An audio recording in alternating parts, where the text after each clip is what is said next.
Hello and welcome. We're just going to jump in and going to continue talking about a much better version of Freaky Friday today.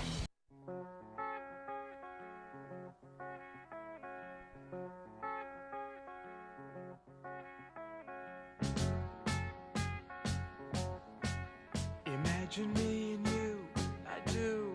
I think about you day and night. It's only right to think about the girl you love and hold her tight. So happy together. If I should call you up, invest a dime, and you say you belong to me, lose my mind. Freaky Friday was released in 2003. It was the remake of the original film in 1976, still based on a novel by Mary Rogers. And this is a movie that I grew up with, and this is the one that I relate to the most. Once again, it stars Lindsey Lohan. At this point, I'm realizing slowly that she was only in remakes of movies from Disney, because the last 10 films that we talked about starring her have been remakes of Disney films that she starred in. And it's actually really interesting because I've learned that this wasn't even their first choice for her to be in this film. Kelly Osbourne actually got the role first, and she turned it down. And now that I know this fact to this day, I am now going to wonder how it would have been if she played Anna instead of Lindsey Lohan. And this is something that I would love to see, and I know will never happen because now she's 30, so she can't play a daughter. But just imagine this, playing Anna.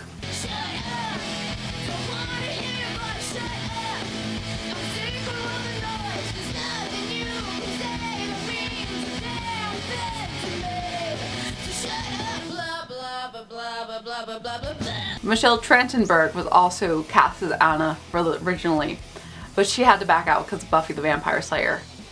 But I really like her as an actor. I think she would have been fantastic, but Lindsey Lohan did a really phenomenal job as well. Besides Lindsey Lohan, we have Jamie Lee Curtis, as well as Mark Hamill, Chad Michael Murray, and Christina Vidal, which we talked about previously in Brink. Obviously, this film is so much better than the original film. This is one of my favorite adaptations.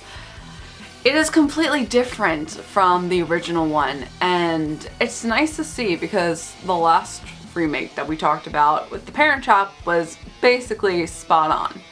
Whereas this one is completely a different story. It still has the same base where the mother and daughter do not get along with each other and they end up getting switched with their bodies, and they have to figure out how to switch back while learning respect for each other and selfless love. Selfless love is the big key word here, and this time, instead of having the husband and the whole put together family, Tess is a single mother who has Ryan, her fiance, and it's the week before her wedding day. They end up going out for Chinese before the rehearsal dinner the night before, after her and Anna are continuing to fight constantly, and they end up getting these fortune cookies from the China restaurant's owner's mother that are magic fortune cookies, and they include a spell that makes them switch bodies. Cookie? This isn't really a good time. No, good time. 你唔明白佢，佢唔明白你，你要俾你換茶，你相愛明白啦，明白啦，媽媽咁咪。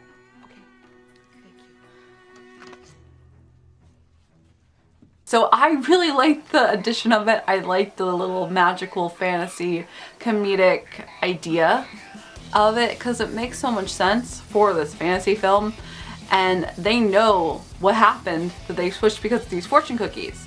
I also love that it was gradual, so it didn't take place until after midnight. So they read the fortune cookie, nothing happened, and then all of a sudden they go back.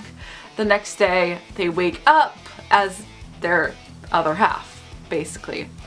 And they're really comedic together. It has so many amazing moments. I love the atmosphere of it, the aesthetic, because I was basically in high school at that point. It was a couple years before I actually was in high school, but the early 2000s was my teenage years. preteen, teenage years, so I related to the bands that were popular and the rock goth look I lived in and really admired. Which also, this has another amazing soundtrack. Simple Plan did a cover of Happy Together, which was used in the intro, and I actually got to see them at Warped Tour this year, final Warped Tour, so that was my childhood dream come true, one of them.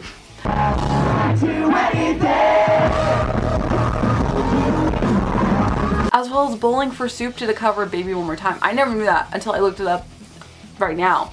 I also got to see them at Warped Tour as well, so two bands that were very powerful and popular during the time.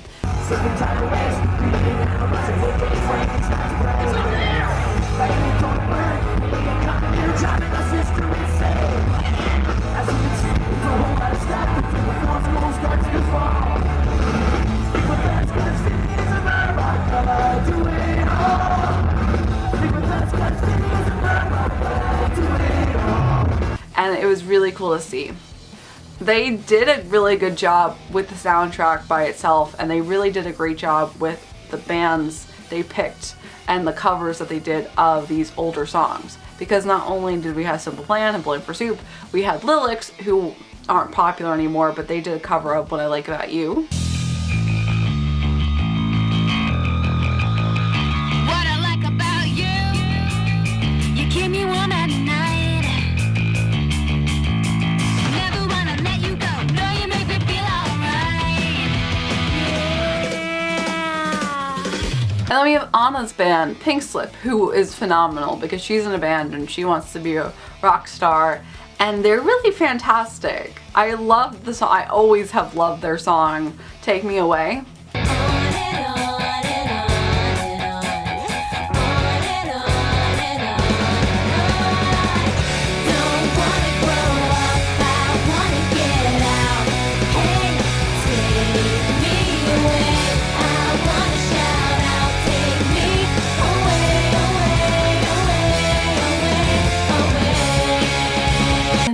And Ultimate is the other one they do.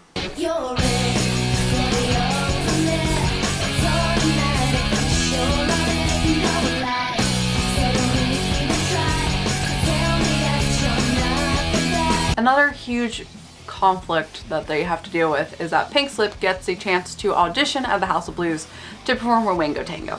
Of course, the night that the audition is the same time the rehearsal dinner is for the wedding.